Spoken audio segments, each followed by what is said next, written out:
Well, good morning, good evening, good afternoon, everyone. I'm Julie Bates from the International Elephant Foundation, and thank you all for logging on for our conservation chat from wherever you may be logging in from. I know we have people from all over the world here today. I see a lot of different places, people from different places, so welcome. I think we'll just give people just maybe about 30 more seconds to get logged on before we get going.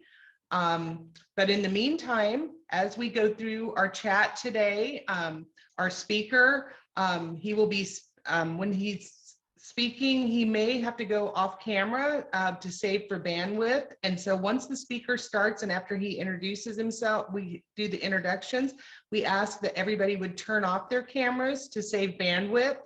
And then also, as we're going through the presentation today, if you have questions for our speaker, we ask you to use the chat box, which is located down at the bottom of your screen. It looks like a little quote icon, and you can type questions into the chat, and then we will go through those as people are asking them.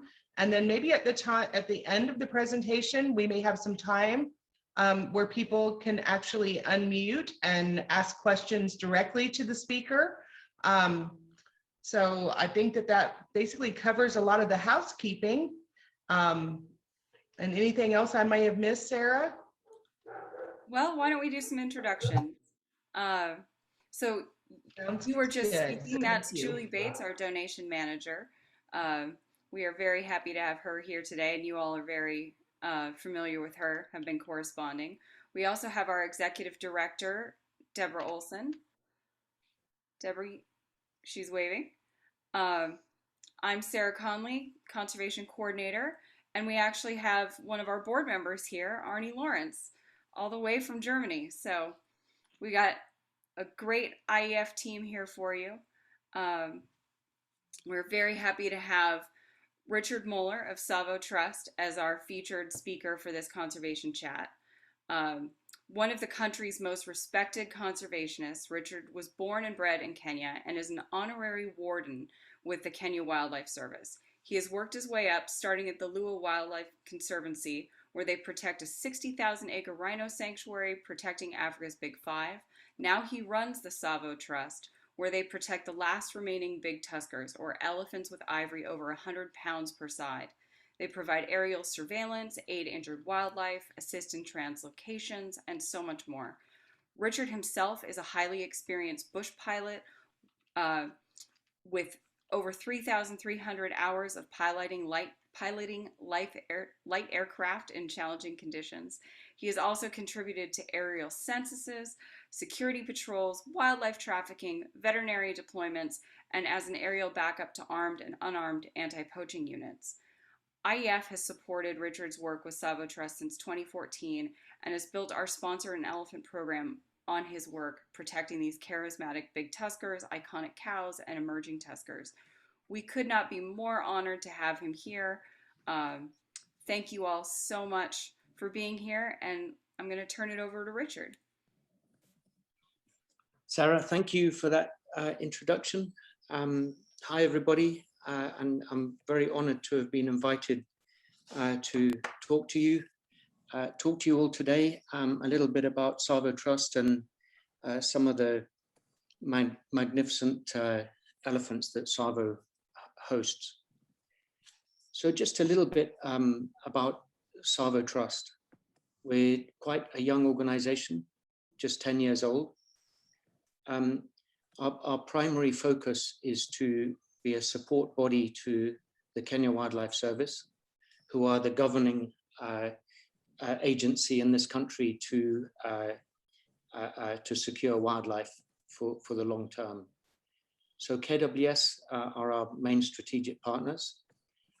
We also, one of our key projects is the Community Conservancy Program. So it's not just about direct wildlife conservation, but there are also significant community projects in bordering areas to the parks that we heavily support. So if we go into the wildlife conservation program, and support to KWS, one of the flagship activities in that is the Big Tusker project. And that's where our partnership with the International Elephant Foundation has grown, and it's grown into a very meaningful partnership over the last decade. International Elephant Foundation was one of our first supporters.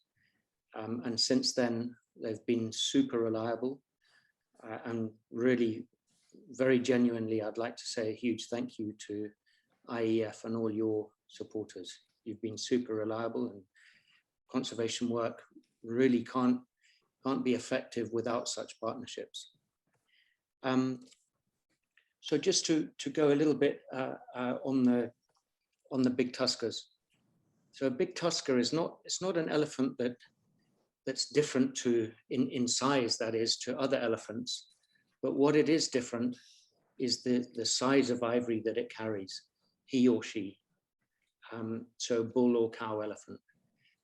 And Tsavo historically was always well known back in the hunting days and what have you, for elephants that carry extraordinarily large ivory. And in recent decades, that gene pool has been withered away, whether it's from selective poaching, whether it was from definitely from selective offtake during the hunting days, which was pre-early 1973, and dating before that. So many people that are involved in the elephant world thought that gene pool was gone, but actually it's not. It's actually a very vibrant gene pool. And this project, the Big Tusker project, focuses heavily on trying to secure the last super tuskers in this ecosystem. So currently there are 10 super tuskers. Those are bull elephants, which carry huge ivory that reaches all the way to the ground. They're old bull elephants. They've been around for a long, long time, can tell a long, long story. But also in the database that is a joint effort between Kenya Wildlife Service and Tsavo Trust, there are another 34 elephants that we call emerging tuskers. And those are elephants that maybe carry 70 pounds of ivory each tusk. And they are the super tuskers of tomorrow. If we try and secure just 5 to 10 years of life in those emerging tuskers, they are the super tuskers of tomorrow. And then there's something really incredible, and that is the iconic cow tuskers. And today there are 5 cow tuskers in Tsavo that carry ivory that reach all the way to the ground. And this is definitely, I mean, the super tuskers are unique, the emerging tuskers are unique, but the fact that there are cow tuskers that are carrying such long ivory, it just spells it out crystal clear. The gene pool is here. It just needs time, and it just needs commitment from the conservation entities that operate in this landscape. So that's, in a nutshell, the tusker story. There are other places on the continent that super tuskers exist, but I would think, and speaking to other people that are highly engaged in this field, I think there's probably not more than 30 left on this continent. Tsavo holds the lion's share of about 10, of 10. And then Amboseli, also an ecosystem that borders onto Tsavo, and there is a cross movement of elephant between the two areas. Amboseli holds a significant number as well, at least 5, possibly more. And then there's a couple of areas in northern Kenya, Meru, possibly Marsabit. And then also in southern Africa, there are some areas as well. But I can speak with confidence of the situation here in Tsavo. So 10 super tuskers, 34 emerging tuskers, and there are probably more emergers out there that are just not well documented and not yet on the database, but we're we are working towards that over time. And then the 5 cow tuskers. The total population of elephant in Tsavo today is approximately 15,000. And that was as a result of a recent count led by KWS in June this year, where just under 15,000 were physically counted. So that's a minimum, and that was a total aerial count of the area. Yeah. So if there's any questions on that, maybe we can ask if anybody has any comments. I just have to put my glasses on, sorry, to read the comment. I don't see anything in the chat yet, but that was great. Why don't you tell people what a conservancy is? Because I think, just in case people don't quite understand how things are set up administratively. Okay, so many of these formal protected areas, well, all of them are bordered by varying different communities, whether they're agricultural, small-scale farmlands, pastoralist communities, and historically they have really been alienated from the conservation movement. And some years ago, it was actually pioneered certainly in Eastern Africa, in northern Kenya, really through Lewa, and then the development of Northern Rangelands Trust, which has really spearheaded the conservancy movement in this country. And what that is to upgrade livelihoods of local people on the back of conservation activities. So for example, let's say, for example, in Kamungi Conservancy, right here in Tsavo, which is where Tsavo Trust is headquartered, there's a dispensary, and funds were raised for that dispensary to support the local communities. But those funds were raised on the back of elephant security and elephant conservation. And the local people fully realized that, to the point that they call that dispensary the elephant dispensary. So it's the conservancy model is one that tries to bring tangible benefits to communities that border onto the national park. And with those benefits in place, such things as employment, healthcare, education, better security, human-elephant conflict is a big one now, as elephant populations increase and human populations also increase. Those conflicts are exacerbated at the same time. So bringing the local people into the culture of conservation has many, many benefits, not just to humans and the communities, but also to the wildlife through that culture of conservation.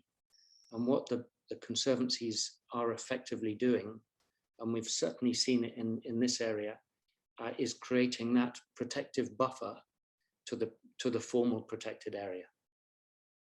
And so the conservancy movement in the Tsavo area is gathering fast momentum. There's an overarching organization called the Taita Taveta Wildlife Conservancy Association, and there are many members to that. It is early days, but the long-term plan is that more and more areas will be wildlife friendly, more and more areas will have benefits to local people, and these aren't just handout benefits. These are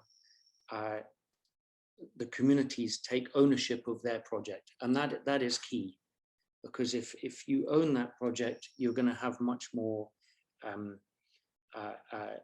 input to ensure that it works. So that in a short few sentences is the conservancy model. Excellent. And we are getting questions now. Someone says, are there anti-poaching units specifically designed to protect the known tuskers and emerging ones? So I think that dovetails with the aerial surveillance you guys do. Why don't you talk about all the different ways that you guys collaborate and what you do to protect these iconic tuskers? Okay, so under that Big Tusker project, there is significant aerial patrol activity. It's led by KWS, Kenya Wildlife Service, and we come into play as a support body. So Savo Trust operates three aircraft.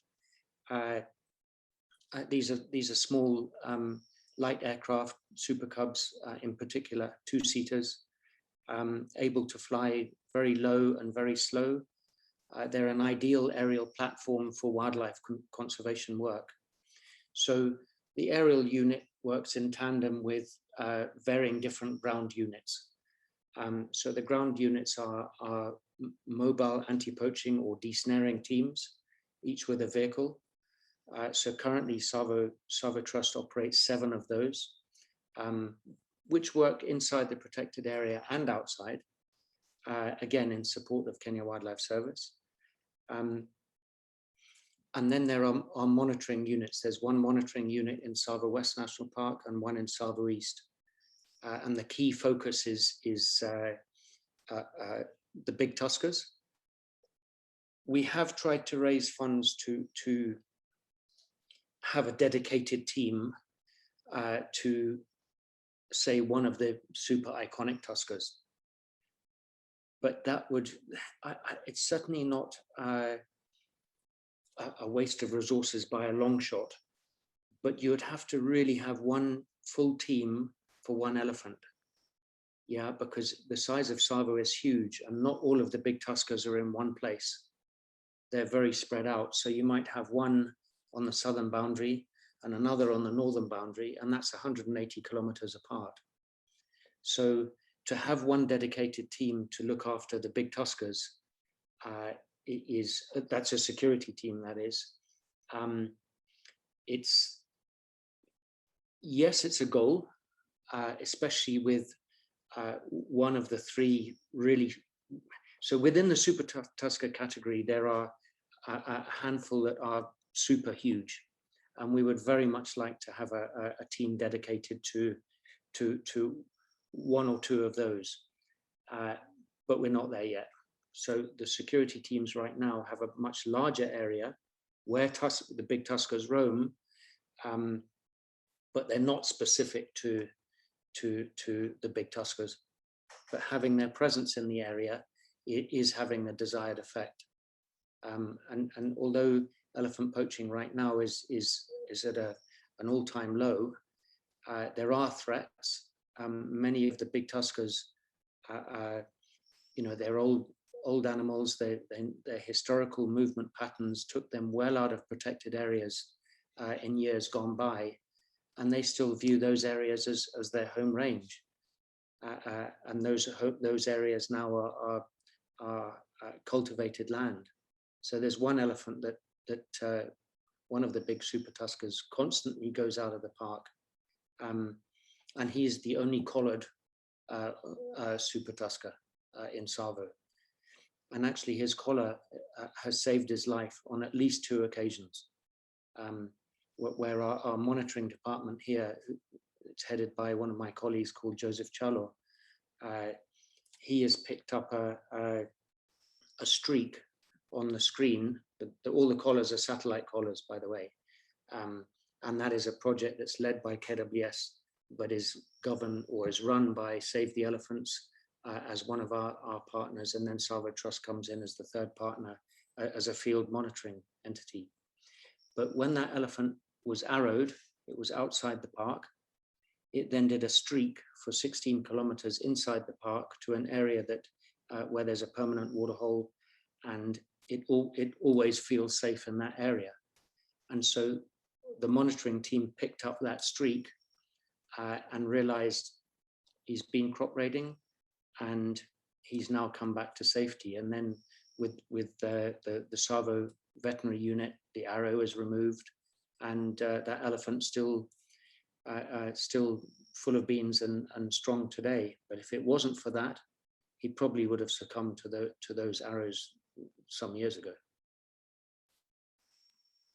Wow, that stories like that really show the actual tangible impact that this work is doing. So we have lots of zoo people asking amazing questions. So that first one was from the LA Zoo. This next one, hello from the San Diego Zoo Safari Park. I would like to hear more about how the local community members travel through the protected areas. And I think that kind of dovetails with what you were talking about with the community themselves, and maybe how they help build that protective layer. So if you could address that. Yeah, I mean, local communities, they can't just traverse the protected area. Yeah, so if people entering the park, there's an entrance fee and what have you. So if communities are traversing the park, it's generally because they may be bringing livestock into the park to graze illegally and such things. So the local communities that generally don't traverse the park, so they would go round. Yeah, I hope that's answered that question. Yeah, absolutely. We have people are very interested in the idea of a team following around a specific big tusker, 24-hour armed rangers.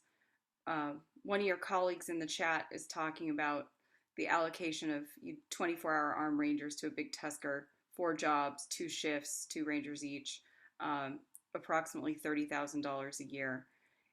Is that a reasonable estimate? Is that something that you guys could reasonably put in place? And if so, how would people make that happen? Yeah, so one of the mobile desnaring anti-poaching teams today, that's with a 4x4 vehicle that carries at least 6 scouts, rangers, plus a driver, plus a team leader. To operate one of those vehicles, you're looking at approximately 3,000 to 3,500 kilometers traveled every single month, tentage, GPSs, food rations for the month, informer payments. There's a lot of costs, and one of our teams costs us $60,000 a year. Yeah, so if you just work on the kilometerage alone at $1 a kilometer, which is roughly what that vehicle costs, which covers all the fuel, the maintenance, the tires, the fully comprehensive insurance, you're looking at $60,000 a year to run that team. And yes, there are examples of a 24/7 team, such as the one mentioned here, the famous elephant called Ahmed of Marsabit in the 70s. He was a magnificent tusker, eventually died of old age. As do some elephant here in Savo, which is a massive positive in the elephant conservation world. The fact that elephants in Savo are dying of old age, that's a big conservation positive, and something is being done right if that's actually happening, which I can prove that it is. So to have a dedicated 24/7 team, yes, it's absolutely a goal. It definitely is a goal. Yeah, but we're not there yet. We'll get there. Fair enough, but the work that you are doing is proven effective, which is amazing.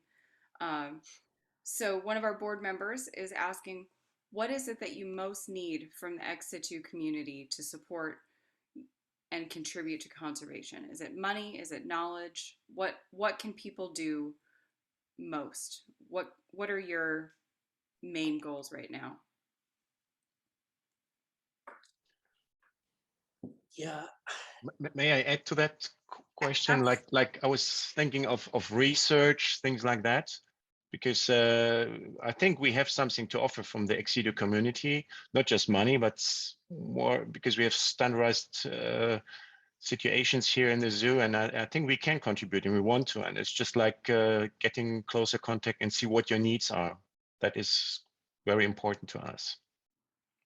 Wonderful, thank you. Yeah. Like maybe like I don't know if is it you, because we're just working together with Boras and Teresa on a radio color which runs with which will with a longer longevity because of some technical issues within the radio color for elephants, which we are just proving in the elephants in Wuppertal Zoo, you know.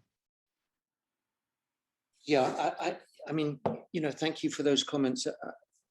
I think it's important for people to understand that the communities that border onto Savo are by and large very poor communities. They live for today because they're not sure where the next meal is going to come from for tomorrow. So it's a hand and mouth situation, and you know, we can talk of research and this and that, but that's not sorting today's problem out. It might do in the long term, and I'm not saying it's not necessary.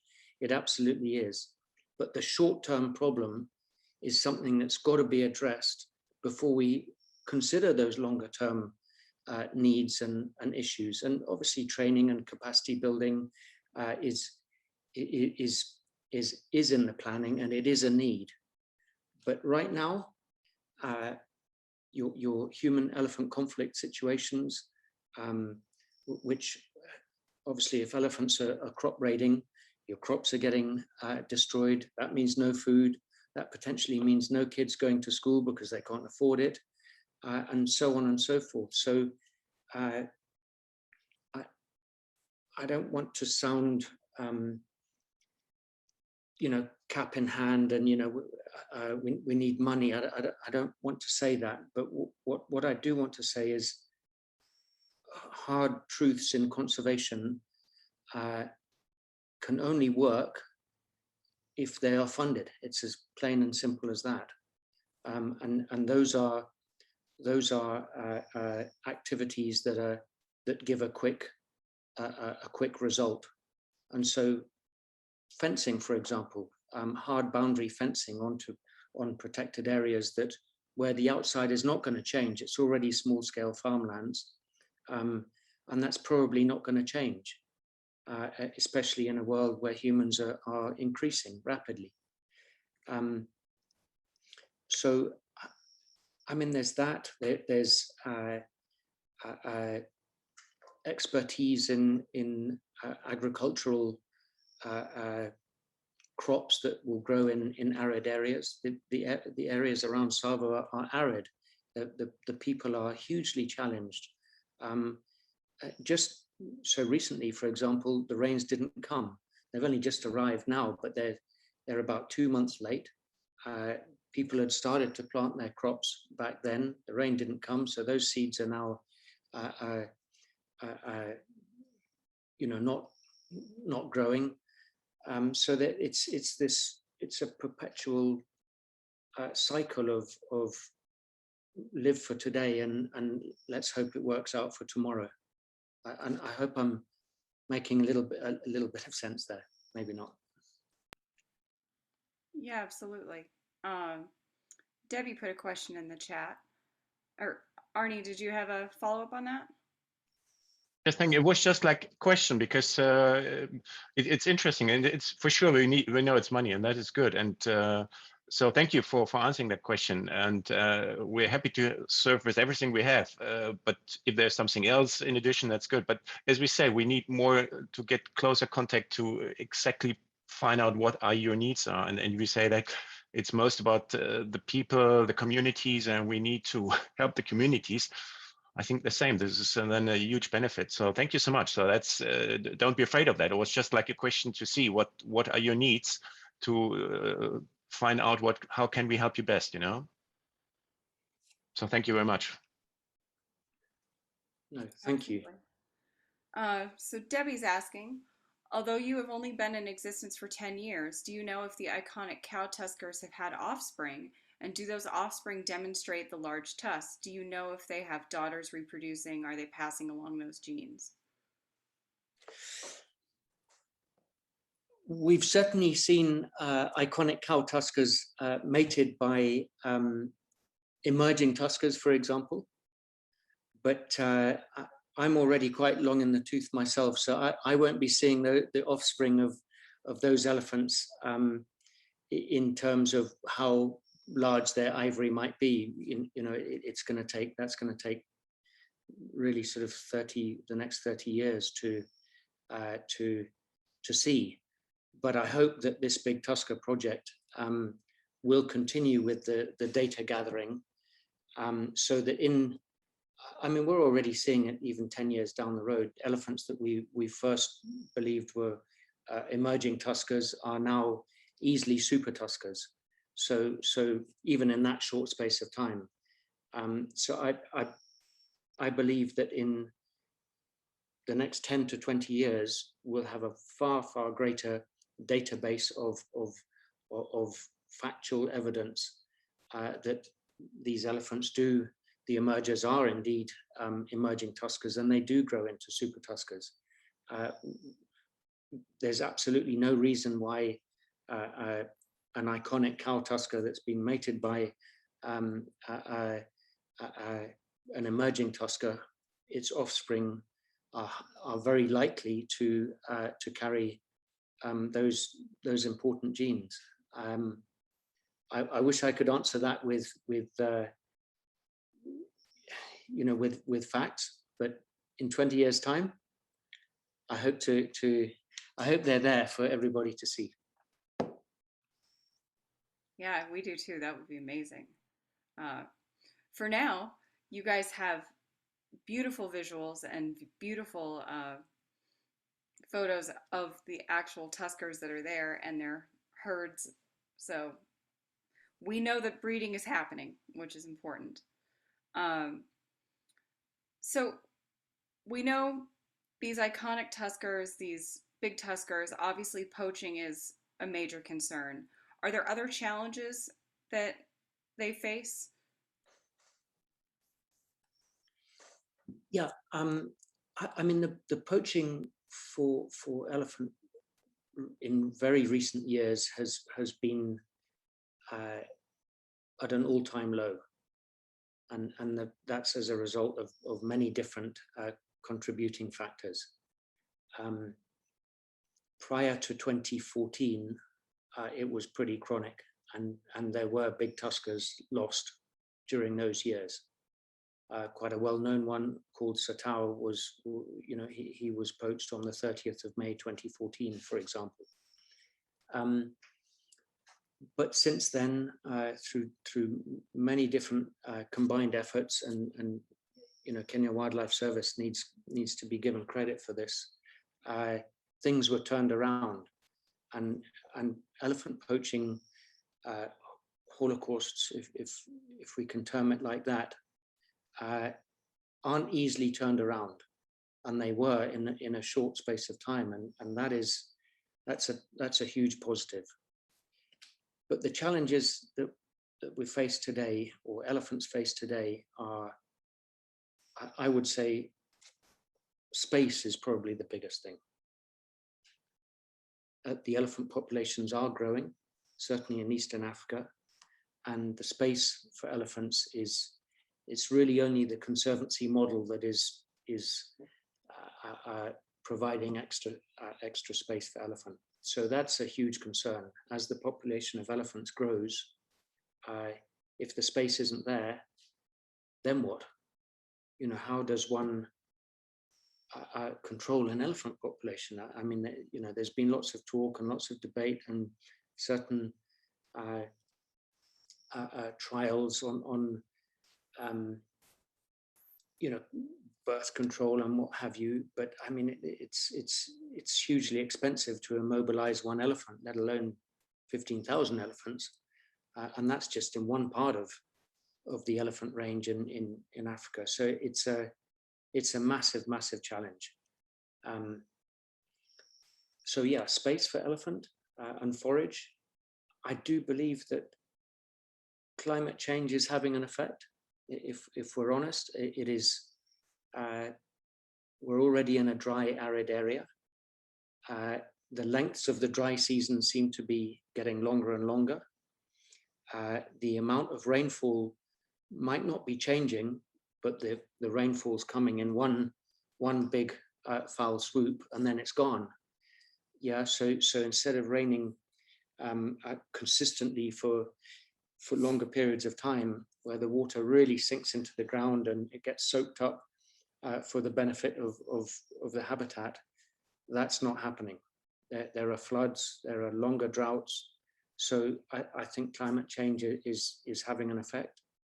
And then, of course, but it's back to the space really, because human populations are growing rapidly, especially onto the protected areas. So yeah, there's some challenging times ahead. If we think we're in a challenging time now, I do believe it will worsen. It can't not. I think there are some solutions, and if we all put our heads together, and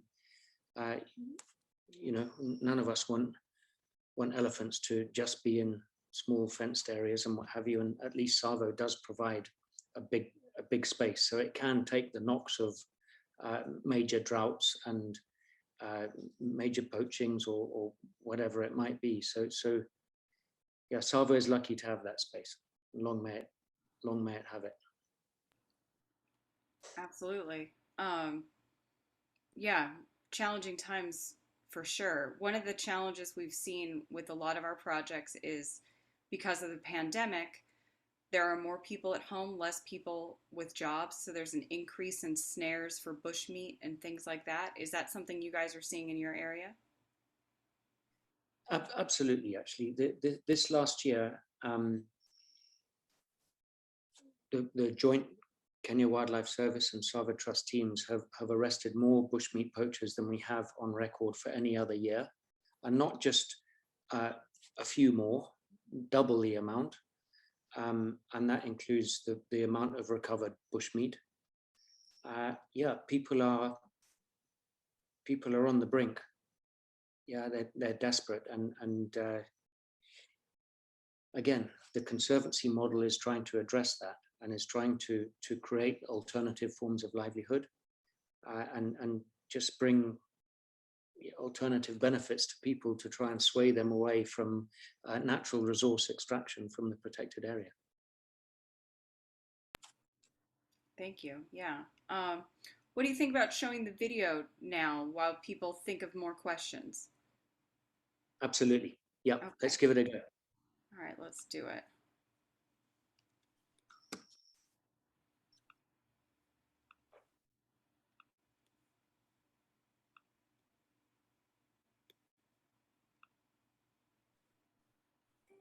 So what is special about Savo? Well, it's big and it's vast. It's 42,000 square kilometers of wilderness area. That's approximately the size of Switzerland. Savo comprises 49% of Kenya's protected areas. Savo also holds the largest single elephant population in Kenya today, at approximately 15,000 elephants. Savo Trust energetically supports the Kenya Wildlife Service and has enjoyed a very meaningful conservation partnership over the last 9 years, working in the Savo Conservation Area in southern Kenya.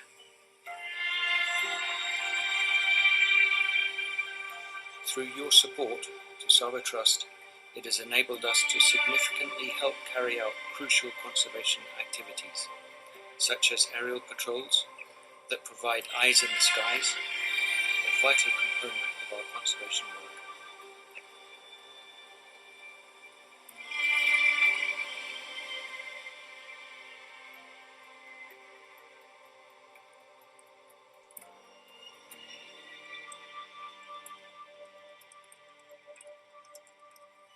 Savo Trust initiated and carries out what we call the Big Tusker Project, and puts very significant effort, resources and time into securing the last elephants that carry huge ivory. Savo is lucky enough to hold 10 of these magnificent creatures, with ivory that reaches all the way down to the ground.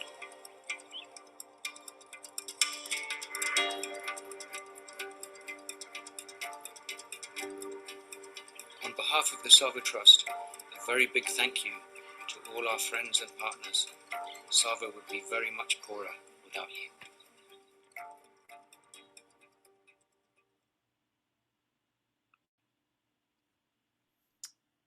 Wow. That, I mean, I think everyone can agree those are some pretty impressive visuals and impressive work. Thank you. Yeah. Well, I mean, Oh. sorry.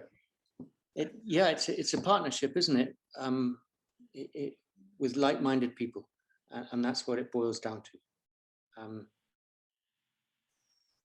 Yeah.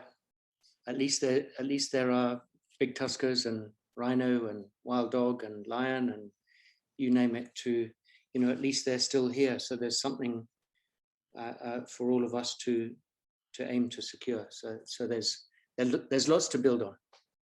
Absolutely. So speaking of collaborations and people working in the field, one of our advisors is here today, and his name is Bruce Schulte. You guys, I don't know if you've met, maybe. He works with Wildlife Works next door in Rohingya. He says it would be good to meet up at some point. He's in the States right now, of course, because of travel restrictions. Yeah. But he's got students and colleagues over there. So at some point, you guys will have to meet up. Definitely, Bruce. If you're there, that's when you get back here, get in touch and let's make a plan. Awesome. Love to, Richard. Look forward to it. Very good, Bruce. Yeah, I'm good buddies with a few of the guys down in Wildlife Works, and they're good. They're good, honest conservationists. We have a good relationship. My background there is from Rukinga Ranch. I was just there a week ago, so fortunately got out, but the rains came as we were getting ready to leave. So my students just got stuck in the mud the other day. So good, all part of the deal. Yeah. Good. That's great. And like we keep saying, the more collaboration we have and the more everyone works together, both conservationists, but also the locals, integrating the community, the more effective and sustainable we can be. So someone's asking, can you talk more about the other animal species that your work protects? So yeah, absolutely.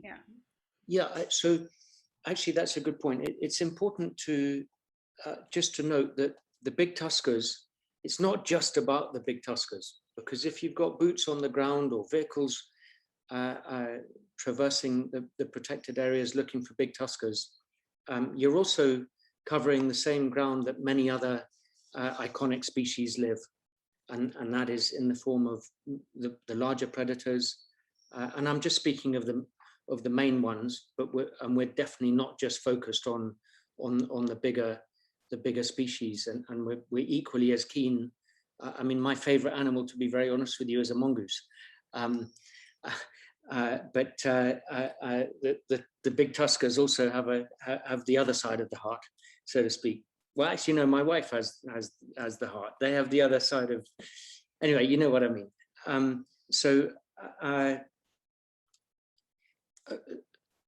For example, Hirola is an incredibly rare antelope. I believe about 400 left on the planet. The last populations are all in Kenya. The main population, the most viable population, is on the Tana River around a place called Ishak Bin Conservancy. Again, a good example of a community project that is really bringing conservation value to the table. Here in Savo, there are 70 Hirola. So there's quite a lot of emphasis has gone in to monitoring Hirola and why is the population not going up, and what could we do to support KWS to change that trend. Then, of course, there's wild dog, for example, and the wild dog population of Tsavo is very, very healthy. There are plenty of wild dog packs here, and they're seen on a very regular basis. The lion population is also, it is good if you compare it to other areas. They have been hammered from illegal livestock coming into the park and poisoning them when they kill a cow. But the fact remains is it's still the second largest lion population in this country, just short of the Mara, which says a lot. There are even some Grevy's zebra here. Some of them exist on Wildlife Works, where Bruce was the other day, but also in Tsavo East National Park, there's a few left as well. So there are many other iconic species. Tsavo holds the big five. And then how could I not have mentioned one of our key projects, and that's the Black Rhino project in Tsavo West. So yeah, Tsavo, and they're also free-ranging black rhino in Tsavo East. And Tsavo holds arguably Kenya's largest black rhino population.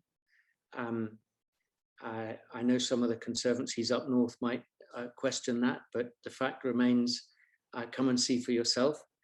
And the hugely positive thing out of that is the space for black rhino is here, especially in Tsavo West. So that's a project that we're deeply involved in with KWS. That's amazing, all of those species. So, two things. You talk about Tsavo East and Tsavo West, just for people who may not know. Can you talk about the distance between the two and the sort of connectivity? And then also, dovetailing into what you were talking about with the rhino projects, maybe talk about the other activities that Tsavo Trust does besides the aerial surveillance, just to give people an idea of how far reaching you guys are. Okay, so Tsavo East and West, it's actually all one parcel of land. Yeah, so it's like your hand, and right down the middle, essentially the middle, is the Mombasa Highway and the railway line between Mombasa, the port of Mombasa, and Nairobi, the capital. So that mega infrastructure of the road and the railway line cuts Tsavo in half. On the west side is Tsavo West, and Chulu Hills National Park joins onto Tsavo West. And then on the east side is Tsavo East. So they are the same patch of land with this infrastructural development in between. And yes, there are constrictions of wildlife movement between the two, especially with the new railway line that came in a few years ago. But on the positive, there were underpasses put in strategic locations, and they are being used. I don't say to the same level as before the railway line came in, the amount of movement between the two, but there is movement, and it is being mapped. And again, that is done through KWS, Save the Elephants, and Tsavo Trust as a field partner. So yeah, I think over time, elephants are by no means, they are no fools at all, and they will find those underpasses, and they will start to move more and more between the two. And then the other question was some of the other projects. So Tsavo Trust we've got the Wildlife Conservation Project, which the big tuskers fall under, and then the aerial unit, aerial patrols, and that's in the form of looking for illegal activities, aerial census work, big tusker monitoring, a lot of aerial reconnaissance for rhino-related activities. Just even if you don't find anything illegal, just the presence is important. And that goes for the ground teams as well. So there's desnaring, anti-poaching teams, there's monitoring teams on the ground, combination of eyes in the skies and eyes and ears on the ground forms a very meaningful conservation tool. Then there's the other iconic species such as Hirola monitoring programs. And there is a longer term plan with the Hirola, but it would probably be premature to talk about it now. Then we've gone through the community conservation program with the Conservancy model. And our third program is one that's, it's evolved over time. And I think we all understand that partnerships are much, much stronger than just trying to go it alone. And so our third program has become our partnerships program. And that's in the form of individuals, foundations, government support, local county government support. Obviously the communities are a key player in that. So the partnerships program is one that we are definitely building on, and we want to build more on that over time. And I think with more and more people involved, there's going to be more and more positive outcome to conservation. Absolutely. We really believe in building a conservation community in any way. Another question in the chat. Someone's asking, do you anticipate any changes in government policy, support, or otherwise with the upcoming Kenyan election? Yeah, that's a good one. Before I go on to that, I just want to mention one other thing in the activities that we carry out. And being in an arid area, and with this view that, you know, there is a climate shift. Water enhancement, sustainable water enhancement for wildlife and communities has been, again, another building, evolving project that Sava Trust carries out. And we've entered into an agreement with Kenya Wildlife Service and Africa Sand Dam Foundation and an organization in the UK called Excellent Development. And we have a plan over the next 5 years to put 5 sand dams into the protected area to total 25 in 5 years. We've just completed the 6th one literally in the last week. And this is it's a really, I'm going to say a really cool way of capturing water before it just runs away down that water course and then it's gone. And it was developed by Excellent Development. Africa Sand Dam Foundation here have put in thousands of sand dams for community projects. And if they work for communities, why wouldn't they work for wildlife? And the fact is they are working super well for wildlife. And essentially a sand dam is you're walling a seasonal water course. If over a couple of rainy seasons, it will fill up with sand, but that sand is a sponge. It holds water. It doesn't get evaporated. Elephants dig for, you know, they're well known for digging for water in seasonal water courses. And so far out of the 6, right now, they're all full. And I believe that this sustainable water catchment will be one that for the future.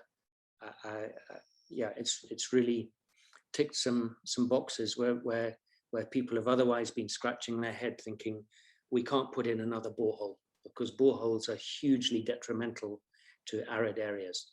And we've seen that here in Sava. That is very cool. So how do you guys determine where to put the sand dams?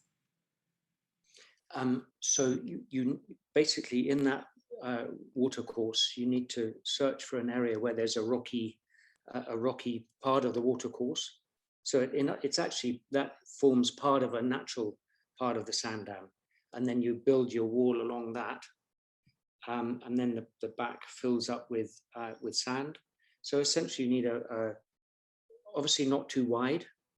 And when I say not too wide, 50 meters would be quite a large one.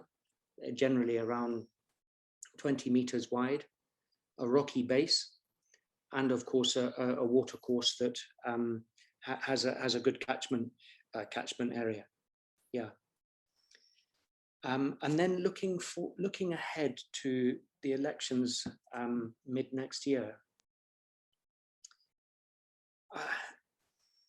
I must admit I'm not really the guy to answer that one. I living out here in Savo, I don't follow the news very much, and when I go, the only time I do is when I go to Nairobi, which is pretty infrequently these days, maybe 4 times a year.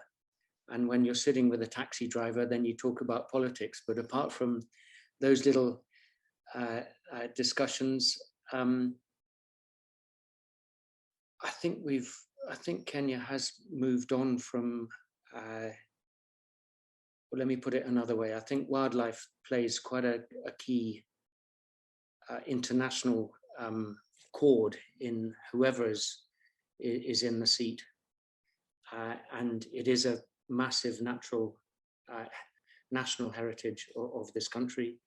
Many Kenyans, and COVID brought this out actually, many Kenyans that couldn't travel overseas for holidays, for example, they traveled within Kenya. And it was fantastic to see many more indigenous Kenyans in their national parks enjoying their wildlife. And so I think it is established, wildlife has definitely established itself much more in recent years. The middle class in Kenya is fast growing. That makes traveling around Kenya in your own car affordable. Park entrance fees for Kenyans is very affordable.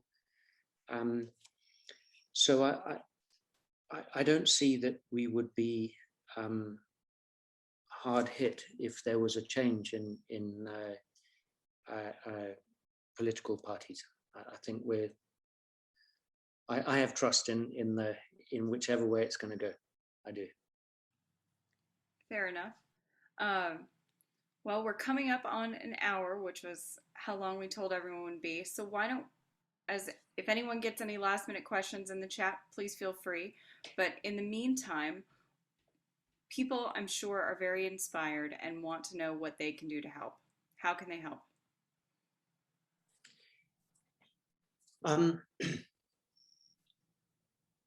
I mean, these guests and people on the chat today are your friends and supporters, and so I would urge them to support your. And I'm not throwing the ball back in your court. I'm just trying to be fair. You know, International Elephant Foundation has, like I said earlier on, you've been super reliable. You support us with funding every year, and what that means through these multi-year partnerships is we can plan ahead, and that is hugely important because conservation work is ever changing, and there are every single day there are new things that are thrown out there, and so being able to look ahead and know, right, we've got IEF are with us, we've got X, Y, and Z with us. We can plan ahead. We can ensure that those boots are on the ground and the airplane can fly X amount of hours a month. I guess the other thing that I would urge people to just remain engaged in the elephant world, because it's, you know, these elephants they have had a huge struggle. That struggle ain't going away. Really, they've got a steep hill ahead of them, and it's going to need all of us to ensure that they get to the top of that hill. I mean, there's a million other ways you can help as well. You know, there's capacity building within conservancies. There's training, but again, that takes potentially people to come here, and then there's where do the people stay? You know, there's There's a lot of things, and I can't answer that question or I'll struggle to answer that question in the short space of time. But there's a myriad of different ways of helping, and I suppose staying engaged in the elephant conservation world is going to bring you and bring everybody more in line with what's needed. That was perfect and beautiful. Thank you. And I would remind everyone that you can give directed donations that go specifically to Savo Trust's work through our Sponsor an Elephant program, where you symbolically sponsor or adopt one of these big tuskers. And all of that fund goes directly to their great work. So you can help directly there. And everything Richard just said, because the more you're involved in the elephant community, the more we all benefit, because it is a community effort to protect elephants. If you have any final words, Richard, if not, I think Julie's got some things to round out everything. From my side and from here in Savo, just a huge thank you to International Elephant Foundation, but also to everybody that's taken the time to join. Thank you very much. Thank you. And if you look in the chat, everyone was saying how inspiring and how happy they were to listen to you. So thank you so much. It's a pleasure. Yes, I echo all those thoughts. It's been a fascinating hour listening to this, and I just think it is so amazing that all of us have had a chance to hear directly from you, somebody who's actually working directly with these animals. So it's just really amazing. If everybody would like to give Richard a round of applause, and maybe just turn your cameras off so he can see faces if you want. If you don't, that's okay too. But we just really want to thank you again, Richard, for your time this morning. And as we're doing that, I will be following up with everyone, and I will have a video link from the chat this morning. So that way, if you'd like to share this with some of your family and friends, we encourage you to do that. We'll also include a link in that if you were inspired to maybe give a donation to the Savo Trust through our IEF partnership. And again, we just appreciate all of our supporters and all of you for being on the line.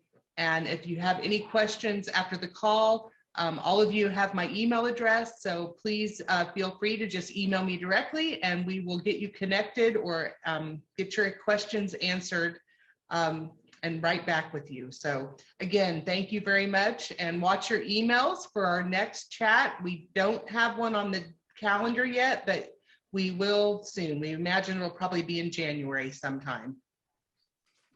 So thank you very much. Thank you, everyone. Thank you. Thanks, everybody. Happy Christmas and New Year to everybody as well.